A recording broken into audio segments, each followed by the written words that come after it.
अरसलान शेख साहब, ये मामला क्या है? मतलब बिलावल भुट्टो जरदारी साहब से पूछो 28वीं तरमीम कब आ रही है, कहते मुझे तो नहीं पता, मुझे तो कुछ नहीं पता इस हवाले से। पीपल्स पार्टी की क़यादत कहती है मुझे तो कुछ भी नहीं पता, हमें तो कुछ भी नहीं पता। मगर गिलगित बल्तिस्तान की जो इंतखाबी मुहिम है उसमें तमाम के तमाम जो पर्चे के सवालात के जवाबात बिलावल भुट्टो जरदारी साहब वही दे रहे हैं जो 28वीं आईनी तरमीम में, चाहे वो BISP प्रोग्राम हो, चाहे वो NFC हो, चाहे वो कराची गवादर हो, चाहे 28वीं तरमीम हो। मामला क्या है सर, पता है आप लोगों को? बिस्मिल्लाहिर्रहमानिर्रहीम। हाँ, देखें, जब कोई भी अमेंडमेंट आती है तो वो डेफिनेटली पहले कैबिनेट से अप्रूव होती है। और अगर कोई इत्तेहादी होती है या इवन ऑपोजिशंस होती हैं तो उनके साथ डिस्कशंस होती हैं। तो एज फार कोई इस तरीके से पॉलिटिकल सिचुएशन आप कह सकती हैं डायरेक्टली नहीं है, लेकिन इनडायरेक्टली जब आपके journalist, different sectors of civil society ये सारी बातें कर रहे होते हैं, स्पेकुलेशंस हो रही होती हैं, तो डेफिनेटली कुछ ना कोई, बिल्कुल आप कहें कि बिल्कुल 0% कोई चीज अंडर डिस्कशन ना हो या आपकी जो फेडरल गवर्नमेंट है उनकी तरफ से कोई ना हो तो उसको भी रूल आउट करना मुनासिब नहीं होगा। लेकिन हम ये समझते हैं कि कोई भी ऐसी तरमीम जो पाकिस्तान के या पाकिस्तान के सूबों के या अवाम के मफाद में नहीं होगी तो उसको पाकिस्तान पीपल्स पार्टी कभी एक्सेप्ट नहीं करेगी। फिर साथ साथ इस वक्त आप देख रही हैं इंटरनेशनल डायनेमिक्स जो हैं वो चेंज हो रहे हैं और वर्ल्ड ऑर्डर जो है वो पूरा एक कंप्लीट नए न्यू डायनेमिक्स जो है वो फॉर्म हो रहे हैं।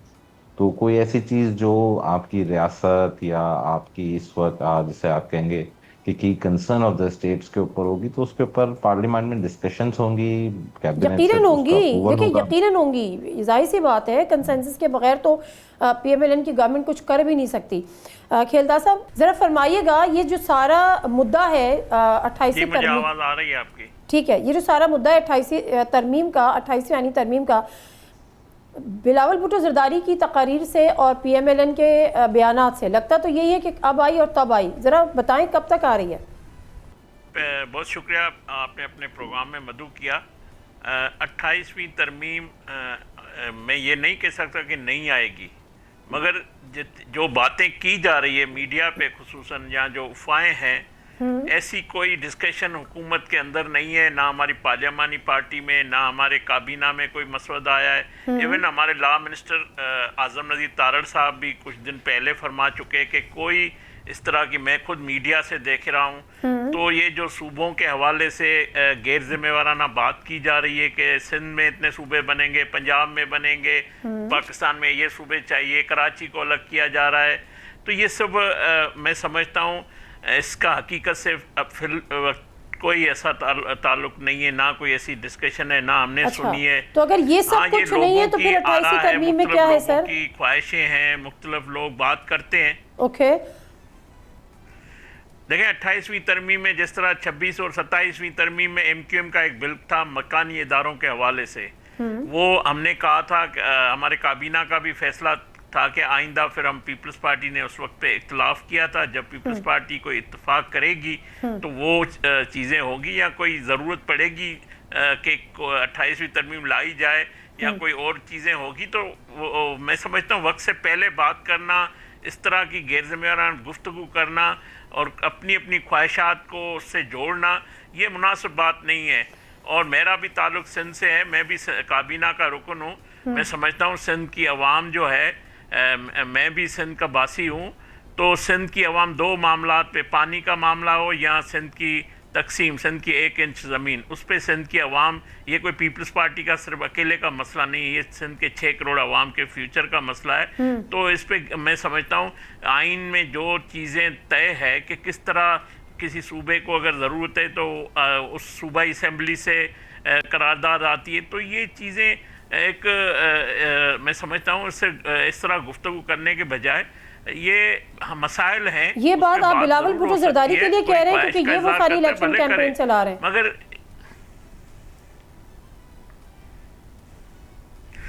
देखें, बिलावल भुट्टो जरदारी साहब पार्टी के चेयरमैन है, हो सकता है कि उनके पास कोई ऐसी इन्फॉर्मेशन हो या किसी ने उसी से बात की तो वो बिलावल भुट्टो साहब बताए कि किसने उसको कहा है कि कराची जो है इस्लामाबाद से चलाया जा रहा है।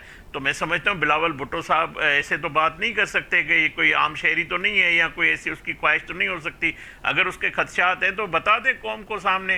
हुकूमत में मैं भी काबीना का हिस्सा हूँ, मैंने कहीं पे भी नहीं सुना है। मेरे लॉ मिनिस्टर जो मसौदा तैयार करेगा वो उन चीज़ों को डिनाई खुद कर चुका है। मीडिया का रिपोर्ट्स पड़ी हुई है, वो बात कर चुके हैं कि उनके भी इल्म में नहीं है। अच्छा, ये 28 से आनी तरमीम लॉ मिनिस्टर तैयार करेंगे साहब के पास है तो बिल्कुल बिलावल भुट्टो कोई भी तरमीम होती है वो लॉ मिनिस्ट्री के अंदर ही गुफ्तगू होती है, वही लाएंगे, वही टेबल करेंगे, वही काबीना के सामने, वही पार्लियामेंट जो हमारे हैं, जो पीपल्स पार्टी है, जमाते हैं हम। ठीक है, मैं ज़रा वापस आती हूँ गिलगित बल्तिस्तान इलेक्शन पे, क्योंकि वहीं से मामला शुरू हुआ है। वहीं पे बिलावल भुट्टो ज़रदारी तमाम अपनी रिजर्वेशंस का, कंसर्न्स का इजहार कर रहे हैं। लेकिन पीटीआई का कहना यह है कि उनको इलेक्शन कैंपेन चलाने की इजाज़त नहीं है। शफी जान साहब, ऐसा ही है? देखिए, मैंने तो वहाँ पे आप लोगों की रैली देखी है, बैरिस्टर गौहर साहब वहाँ पे रैली निकाल रहे हैं, शानदाना गुलजार साहिबा वहाँ पर पहुँची हैं, रेहाना डार साहिबा वहाँ पर मौजूद हैं। फिर ये शोर क्यों?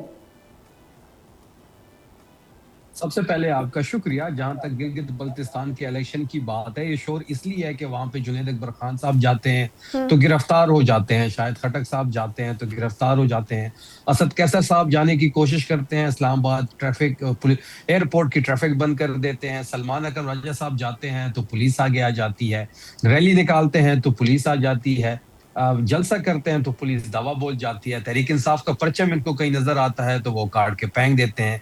तो हमें तो वहां पे कोई पॉलिटिकल स्पेस नहीं मिल रही, इवन ब्रीथिंग स्पेस नहीं है हमारे पास। वहां पे आप देख रहे हैं कि इस वक्त वफाकी वज़रा मौजूद हैं और इलेक्शन कमीशन की खामोशी हमें समझ नहीं आ रही।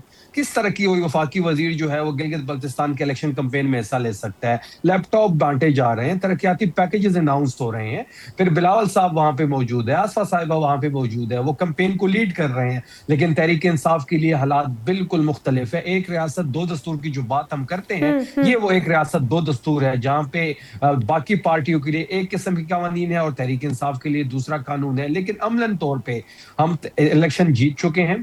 तहरीक इंसाफ जो है इंशाल्लाह आप देखेंगे 7 जून को इलेक्शन जीत के अपनी गवर्नमेंट बनाने की पूरी कोशिश करेगी। इमरान खान साहब, गिलगित बल्तिस्तान अवाम की जिद है, हमने सिर्फ अपने वोट को महफूज करना है, फॉर्म 45 के रिजल्ट को फॉर्म 47 पे कन्वर्ट करना है। वोट तहरीक इंसाफ को पढ़ना ही पढ़ना है। फिर आपने ये भी देखा कि हमने गिलगित बल्तिस्तान डेमोक्रेटिक मूवमेंट के साथ अलायंस किया। पोलो मैन उनका निशान था। जब इनको ये इत्तला मिली कि तहरीक इंसाफ के तमाम उम्मीदवारों का निशान एक होगा तो इनके पांव के नीचे से जमीन निकल गई और उन्होंने जीबी डेमोक्रेटिक मूवमेंट पे भी पाबंदी लगा दी। हमारे तमाम लोगों को आजाद डिक्लेयर किया, तमाम निशानात अलग अलग दिए गए। किसी के पास खेमा है तो किसी के पास विकेट है, किसी के पास चारपाई है तो किसी के पास ट्रांसफार्मर है। लेकिन गिलगित बल्तिस्तान की आवाम घर घर जा रही है और तहरीक इंसाफ और इमरान खान की उम्मीदवारों के जो निशानात है वो लोगों को याद करवा रहे हैं। 8 फरवरी 24 में भी कर चुके हैं ना, तो मैं ख्याल है आप लोग भी तल्ख तजुर्बा से जो गुजरे हैं। एक चीज शफी जान साहब, एक चीज से पहले कि मैं खेलदो साहब और अरसलान साहब की तरफ जाऊं, उनसे पूछूं कि आपको इजाजत क्यों नहीं दी जा रही, एक चीज बैरिस्टर गौहर साहब ने बड़ा इंपॉर्टेंट स्टेटमेंट दिया था। उन्होंने कहा था कि अगर हमें दीवार से लगाने की कोशिश की जाएगी तो फिर हम मजबूर हो जाएंगे सिस्टम से निकलने में। सिस्टम से निकलने का मतलब यह है कि आप लोग स्टैंडिंग कमेटीज में से तो वैसे ही निकले हुए हैं, क्या आप लोग इस्तीफे देंगे असेंबली से और केपी गवर्नमेंट भी छोड़ देंगे, खत्म कर देंगे? देखिए, पहली बात यह है कि सिस्टम में तो कोई हमारे लिए स्पेस अवेलेबल नहीं है। आप जहां भी पाकिस्तान में इलेक्शन कराएंगे, जीत तहरीक इंसाफ और इमरान खान की होगी। आपने बाय इलेक्शन पंजाब के देखे होंगे कि जिस तरीके से हमें वहां पे आजादाना तौर पे कैंपेन नहीं करनी दी। इवन हमें अपना इलेक्शन मटेरियल जो है, जो पोस्टर बैनर नहीं, मुझे समझाएं कि बैरिस्टर गौहर जब ये कह रहे हैं की बात है, मैं इसी पे आ रहा हूँ, मुझे सुन लेना, मुझे सुन लेना, 2 मिनट आप सुन लें, मैं इसी पे आ रहा हूँ।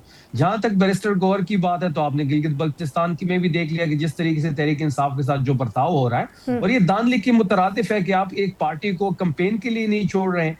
तो ये पूरी तैयारी कर चुके हैं फॉर्म 47 के रिजल्ट्स के लिए। जिस तरीके से हमने खैबर पख्तूनख्वा में फॉर्म 47 के रिजल्ट रिसीव किए, हमने अपने फॉर्म 45 को कन्वर्ट किया। फॉर्म 47 को हमने हजारों लोग आरओ ऑफिस के सामने बैठाए। हम यही काम गिलगित बल्तिस्तान में करेंगे।